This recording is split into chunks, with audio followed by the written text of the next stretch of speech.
I'm going to start with some quick observations in the aftermath of the Brexit vote, but before I do, allow me to revisit one of my favorite all-time quotes. Regular listeners will recognize Julian Simon's observation about the establishment, and quote, "They were immune to contrary evidence, just as if they had been medically vaccinated against the force of fact." Well, that's your status quo for you. With that in mind, on to Brexit. 1. In reading and watching the reaction to the vote, I realized there is no wake-up call for the vast majority of people on this or probably any other subject, especially our elites in organized labor, politicians, media commentariat, and the politically connected. I mean, it is impressive how fast they got back to their business-as-usual mindset. They didn't anticipate the Brexit vote, and they misinterpret what it's about because they retreat into such a predictable paradigm. They learn nothing from what just happened, but they're just appalled that the Brussels elites have been rejected. The only lesson they seem to have taken from Brexit is that you should never allow people to vote on important issues because they might not vote the way smart people do, and they are the definition of smart. Of course, every totalitarian dictator from Stalin to Castro agrees. Don't trust the public to vote. 2, I didn't see any sign that the establishment and the vast majority of the public understands that the catalyst for Brexit was economics and finance, was an incredibly failed economic model, not politics. Every EU leader, including Britain's David Cameron, Labour's Jeremy Corbyn, all supported the Remain side, and still the analysis focuses on politics? There was no political disagreement. Do you think that if economic growth and job creation were strong, the anti-EU sentiment would be so passionate? Really, think about that. Of course not. This is a reflection of the failure of the EU's big bureaucratic, high tax, high regulatory model that has left so many people behind that their sentiment seems to have been, hey, I'll vote to leave. How could it get worse?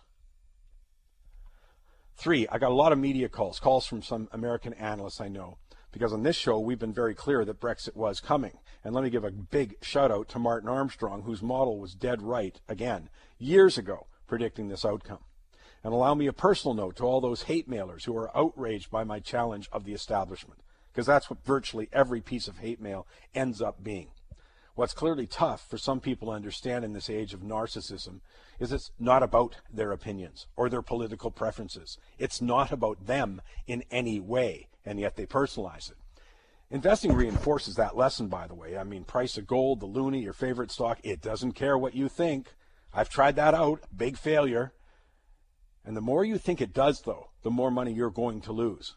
Here's a great tip for better investment decisions. Get over yourself. Get over your opinions and watch the market.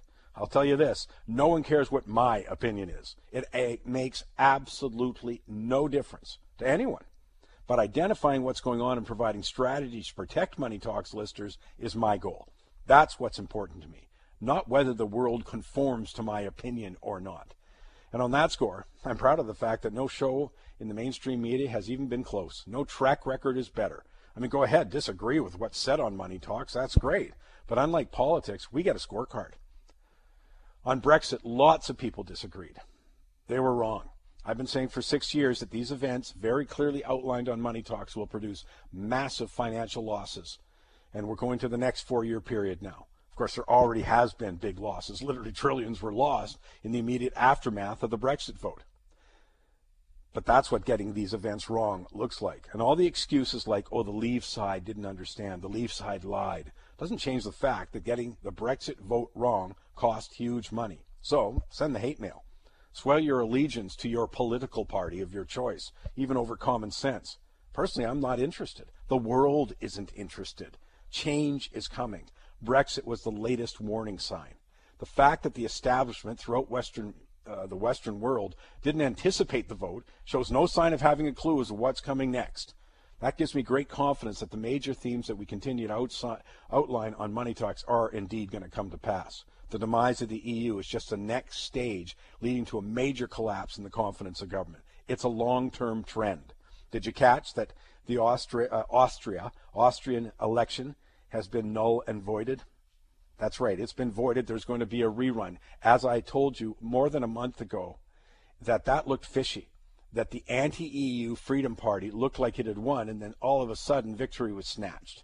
Well, they're going to redo it. But the point is, it was into the so-called anti-Euro Brexit theme well before they took the vote. But here's the thing. The financial implications are massive to what's going it down. So write it down. I'm going to be saying it a lot.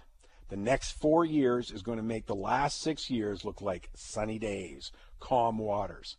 And sadly, there's not a single person in the establishment who seems to understand this. All they're doing is trying to defend the establishment. But then again, they didn't see the drop in oil coming.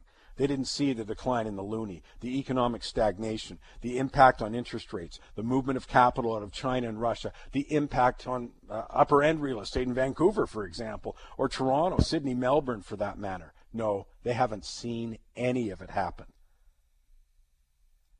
Sad to see people place their trust in them. And they're not going to see the demise of the EU or the fall of the welfare state model coming either, and all of the myriad of financial implications.